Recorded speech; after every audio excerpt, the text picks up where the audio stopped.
Welcome to Shelter Together. I'm Steve Castle at Jackson Interfaith Shelter, and today I have Laurie Ingram with me here today, who is the Executive Director of the Jackson Housing Commission. Thanks for joining me today. Thanks, Steve. So first I just want to ask, how did you get into this role of working with Jackson Housing Commission? What's a little bit of your background? Sure. My background is in affordable housing services at Avalon Housing. My most previous job was at Avalon Housing in Ann Arbor and Catholic Social Services in Ann Arbor, where I worked in housing services and homeless services.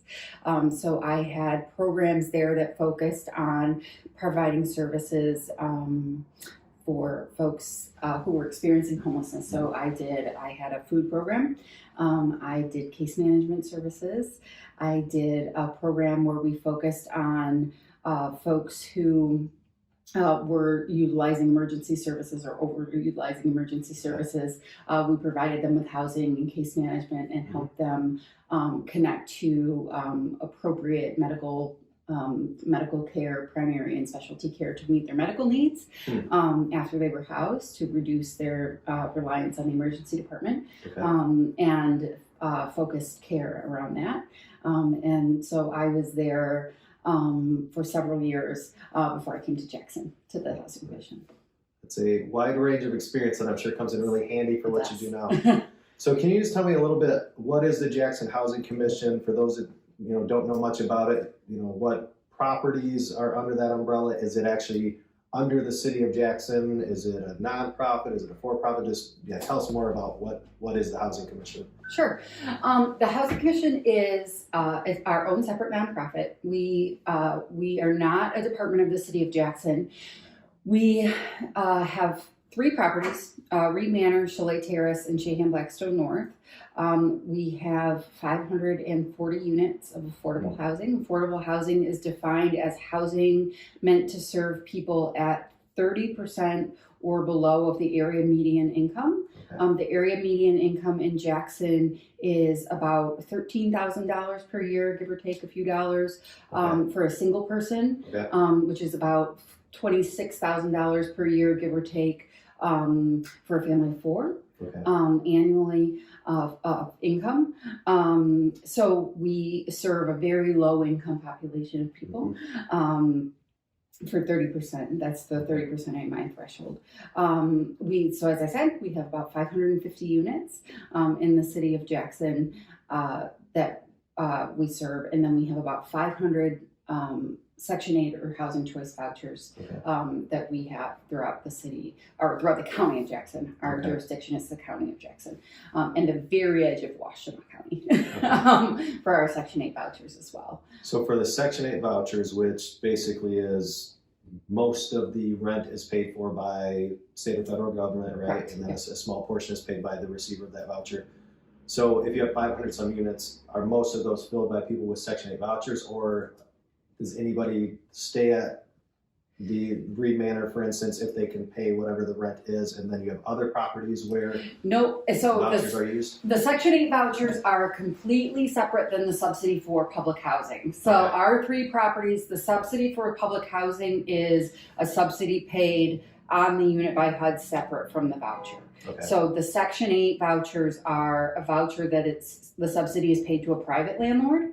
So they are, we give you your voucher, you wait on the wait list for years. And when the wait list is open, your place comes up, you come to the orientation, you fill out the mounds of paperwork, and then we give you your voucher, and then you go find your own private landlord. So you go to any apartment complex, any housing that's listed on Craigslist or wherever housing is listed these days.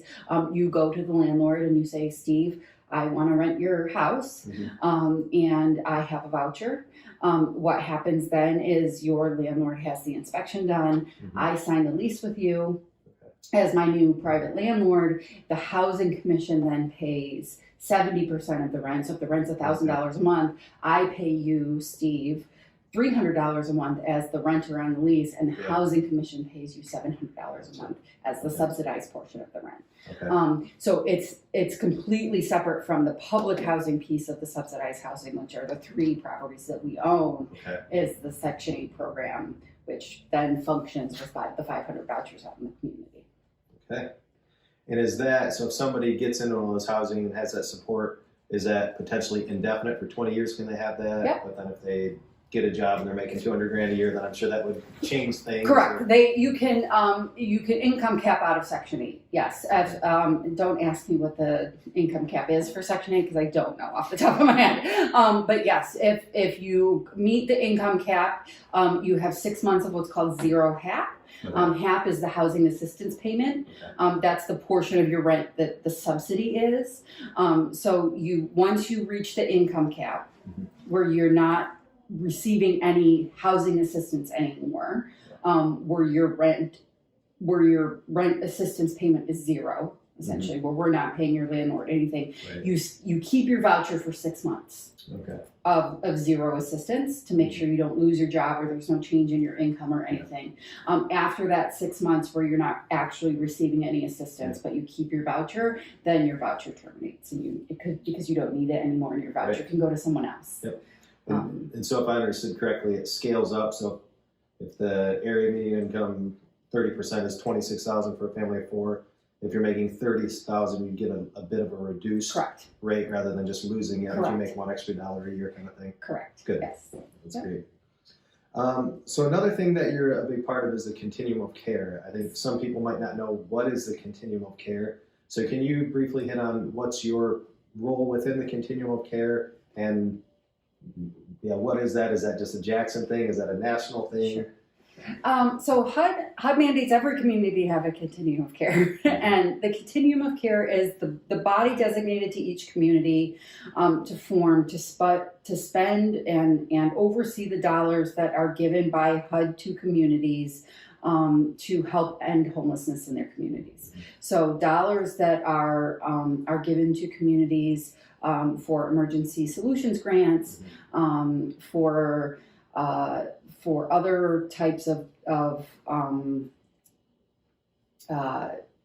I'm trying to remember the other grants that we get. ESG grant, ESG grants, and other types of grants. We also, our Continuum of Care looks at our PATH grant, which is our I can't remember what PATH stands for. You told me not to use acronyms, and now I can't remember what any of them stand for. The PATH grant is overseen by TTI, which helps directly with folks living on the street in terms of street outreach homelessness. Shantae oversees that, so the COC's role in every community is to bring all of the service providers and homeless service providers and housing providers together in a room across the continuum of care to oversee all of the housing, not just physical housing, but also services together, and oversee how all of those HUD dollars are spent. And it mandates us to sit together and make sure the dollars are being spent resourcefully, but also wisely, and make sure that there's accountability in how those dollars are spent, and make sure that they're being spent in a way that's fiduciarily responsible, but also best for the members of our community who need them the most. Okay. And if I remember right, the Continuum of Care, so you're the co-chair of that, right? Yes. And then every month there's the steering committee meeting, and there's a full group meeting. There's 30 plus member organizations that are part of it. And really anybody can join, right? Anybody like can join. Church is interested in something, or other groups. Our stance is correct. Our stance is really that everybody has a stake in the continuum of care in this community in terms of homeless services and care, and that's, I think, most communities that I've been a part of the COC have had that take on it, that everybody has a stake in solving the homeless issue in their community, that everybody has a piece of that. So yes, everybody's welcome Tuesdays. And can you kind of briefly, I mean, you kind of hit on this, but say somebody shows up at Interfaith Shelter, they're literally homeless, have no other place to be, what's the process and even potential timeline? And I know it probably depends, because maybe if you're a veteran or you're a single mom and kids of certain ages, it's probably different than if you're a different category, but what's it look like to show up on our doorstep and maybe end up in Shelley Terrace? In housing. So right, the path is different. There's deep need for affordable housing in our community, as you know. There's not nearly enough, which is something that we're working on in several different avenues. There's a need for development, a need for new affordable housing. So today, what it looks like is you come in to the shelter, you're housed, in an emergency temporary fashion here at the shelter.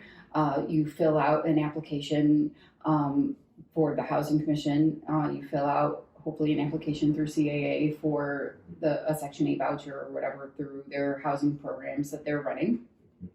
You go on our wait list.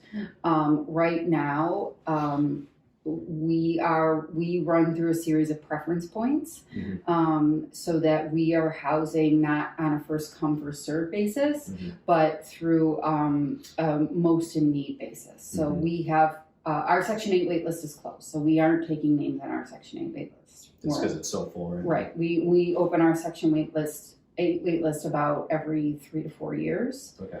And it was just opened in September of 2021. So it will likely be closed for some time as we work through the almost 1,400 names that we got on the wait list at that time. But our public housing wait list is always open. So we are taking names on that list. I would say, as we take names on that list, our public housing wait list preference points are for seniors. You get a preference point if you're a senior. You get a preference point if you're a veteran. You get a preference point if you are homeless.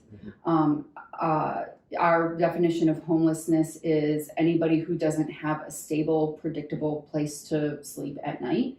So we use a pretty broad definition of homelessness. You get a preference point if you have been displaced from your former place of living, which we define as if you were displaced from your former place of living for any reason other than not paying your rent. If you were evicted for not paying your rent, if you were a survivor of domestic violence, if your house was condemned by the city, if you were living with a partner who put you out for various reasons, if for lots of reasons for people to be displaced, you can receive a preference point. Let's see, I did elderly, veteran. If you have a physical, emotional, mental disability or substance use disorder, you can receive a disability preference point as well. So there are lots of ways to receive preference points, and each of those preference points will then move you up the list. We often see people who come in who can, receive 3, 4, 5 preference points and go up the list. So we're making sure that we're housing people who are kind of most acutely in need of housing in the community, and who will present themselves in the community most acutely if they're unhoused in other places. As we know, when people are unsheltered when people are unsheltered and they are in need and they have some other very specific needs, they make themselves known in the community, to the police department, to the hospital, to you, to us. And so it is best to get those folks housed, to get them sheltered, to get them case management services, to connect them with other resources in the community as quickly as possible so that they aren't going into other systems and exacerbating problems throughout the community in other ways. So when we can get them housed as quickly as possible and get them connected to Lifeways, get them connected to the Center for Family Health, get them connected to these other resources through housing providers as quickly as we can before the spiral kind of starts through the criminal justice system and other ways. We like to do that as quickly as we can. And that saves everybody a lot of headache, including them and us and everybody else. So, beautiful thing. Right. So that's what we try to do. It's reunification was the last preference point. So when we're talking about a family, if there is a family who has a CPS case open and housing has been identified as one of the factors in a CPS case, that is either causing an issue with reunification or is a stopping point in reunification, or is a factor in having children either removed from the home or coming back to the home, that is also a preference point and a housing application. So we can work with DHHS and the family to either have them housed more quickly, or to have them housed in a different sized unit if they need a larger unit so everybody can have a bedroom or whatever the situation is specific to their family. Is there, so with the housing that's available, whether it's under Jackson Housing Commission or landlords that have properties that they allow Section 8 housing, is there more limitations if, are there a lot of one bedroom houses available? If it's a family of 9, is it tricky to house them? So how does that look depending on the makeup of the family? It's tough. So we have an occupancy policy, which dictates based on family size and makeup, the number of bedrooms that you qualify for. And it gets complicated. I can recite it. It's based on the, gender of children and ages and who's under 5 and over 5 and adults in the home. And, it gets a little complicated. We can make exceptions and do what's called overhousing and underhousing people, with certain exceptions if the family wants it for various reasons. We can do that and sometimes do that if we need to.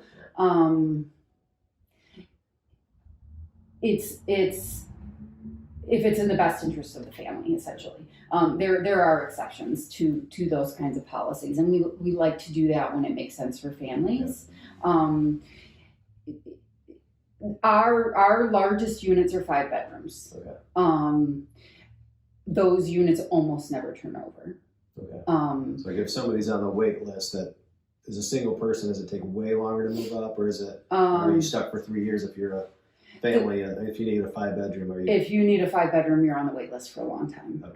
If you need a 5 bedroom, what most of the time ends up happening is we end up underhousing you. We end up moving you into a 4 bedroom.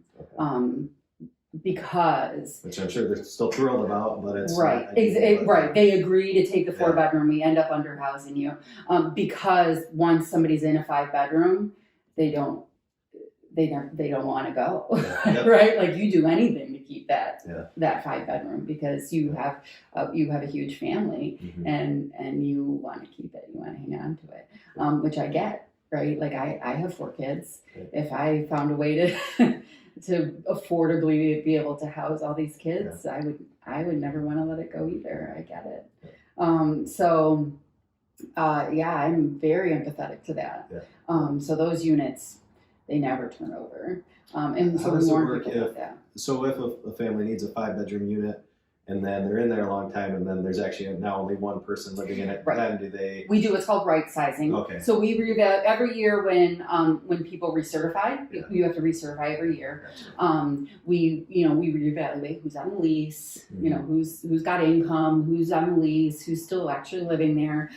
So at recertification, we sort of evaluate who's living there.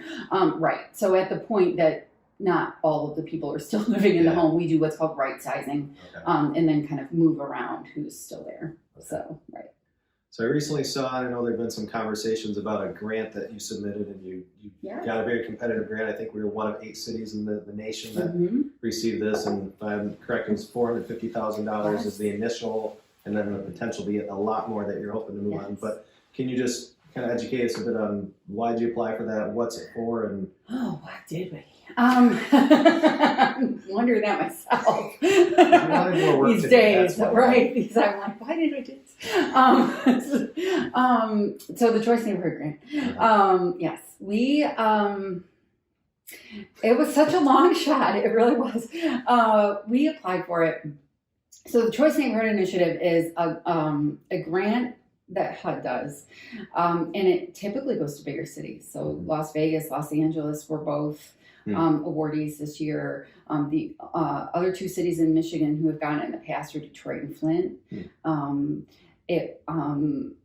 We were working on our RAD conversion, which is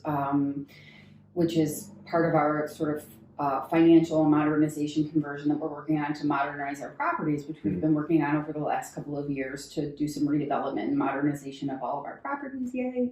And the consultant that we're working with on that has written a couple of successful Choice Neighborhood applications for other cities, including Flint. And he said, hey, I actually think you guys are a great candidate for this. Let's try. Yeah. And so he kind of showed us the rubric for the score sheet, and you know, I hardly ever say no to anything. And so right, it's not good. And so we decided to go for it, and we got it. There were only 32 applicants because hardly anybody applies because it's expensive to apply, and it's difficult to get. So there were 32 applicants, only 8 municipalities across the country were awarded the grant. We were one of them. It was, don't ask me to name all 8, but it was Annapolis, Virginia, Brownsville, Texas, Las Vegas, Los Angeles, us. I can't remember the other ones. So it's a pretty big deal. So it's $450,000. This is the planning grant portion. And what it does is we defined a neighborhood. Okay. And what you do is you define a neighborhood around what they call a vulnerable public housing site. So the vulnerable public housing site that we chose is Reed Manor. Because that is our most vulnerable public housing site, but B, also by the rubric that they gave, Reed Manor had the highest score. And is that your largest housing unit as well? It is. Okay. It's the largest. That was part of the score. It has the highest walkability score, which was a big part of the score. It had the best redevelopment factors in terms of accessibility to downtown, accessibility to services, accessibility to doctors and things like that. So it gave us the best chance of winning the grant. So that's a big part of the reason why we picked it. So we defined the neighborhood. Don't ask me the neighborhood boundaries. It's become a joke that I have a mental block on the boundaries that we chose. We included the shelter. In general, you have an issue with boundaries. I do. We included the shelter. We did come down this far. But we defined the neighborhood around Reed Manor. Reed Manor is kind of in the center of the neighborhood that we defined. And Katie's watching this somewhere, and she's yelling the neighborhood boundary streets because she memorized them because I can't. So that she can tell them to me whenever somebody asks. And that neighborhood that we defined, now we have 2 years, 19 months left. Okay. To make a plan to revitalize this area.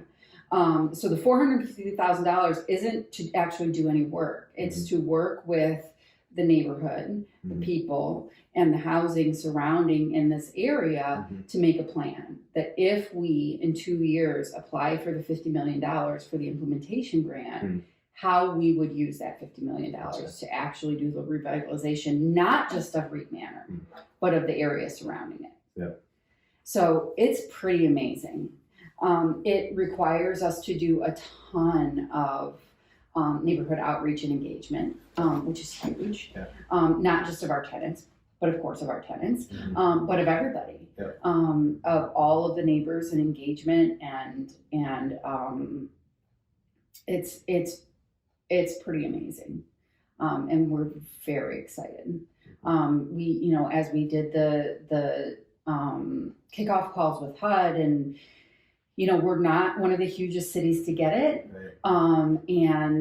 And I think that they were kind of, we're not one of the hugest cities to get it, but we're so excited. Yep. And I think that enthusiasm is starting to come through, and they're kind of starting to see that we're ready. And I said in the kickoff call that we had to them last week, I'm not sure if you were on it, that, I've worked in a lot of cities. I've worked in Detroit, I've worked in Lansing, I've worked in Ann Arbor, and in the 6 years that I've been in Jackson, one thing that I've seen is not just that people,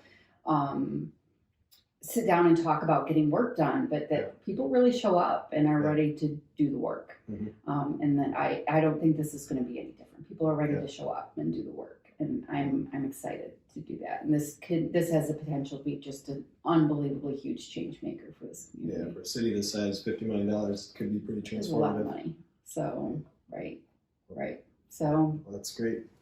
So I think we'll probably wrap up, but I guess kind of in closing, anything that you would just, want to share with the community about your experience, or, ways that people could and should be getting involved with housing, poverty, food insecurity, just homelessness, any insight that you've gained over the years, Jackson, Ann Arbor, Detroit, elsewhere. Give us your wisdom. Oh my, there's so much. No, I just, that's too broad. Too broad. That's